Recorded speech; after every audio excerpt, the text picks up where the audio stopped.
ano na ito ang tinaguri ang pinakamalaking taklobo sa kasaysayan. Ito yung saan dito tatagpuan sa ating yung kis. Napakalaking taklobo nito, magamat isang ano lang ito, isang alamat lang. Ito ay pinaninimalaan na maraming taklobo ng panak namin. Dito sa lugar na ito kung may balisyon dito, nagtagpuan ng pinakamalaking taklobo saan alamat niya ito. Ito ay tinatayang silaki ng ano ito, silaki ng isang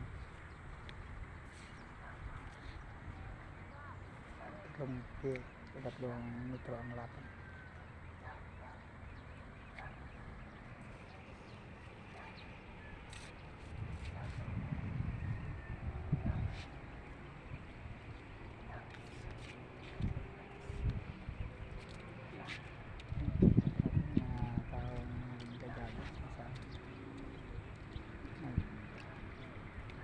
Babawa sila ng mga restaurant.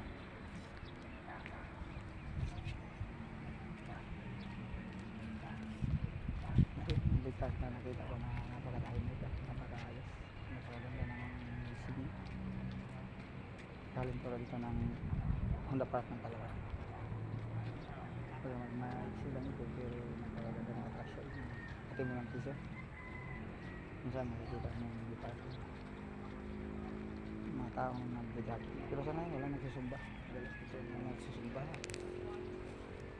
Ito isang klase rin ng insight.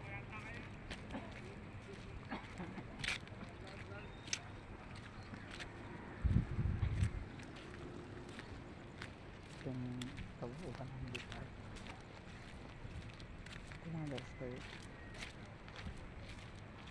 para ito ginagawa na ito mga tao na mataas na masyadong ko. Pero sa katawan dinadaanin lang po nila sa pagdadali. Pagkamat ako ay mayroon na rin ako naramdaman sa katawan, pinabuti ko natin magsabi.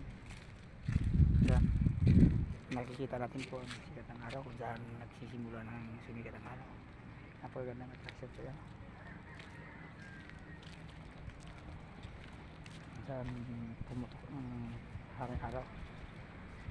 Nasisilayan natin yung kagandahan. Baka medyo makulim din at medyo may ulap ang kakalangitan.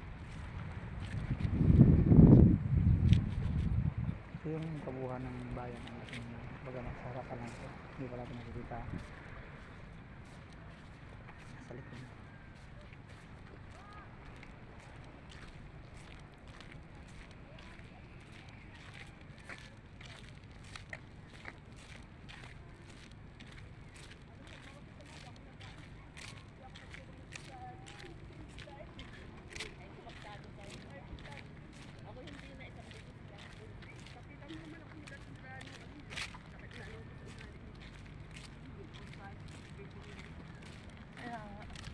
Kasi meron din rin nagbabasa doon.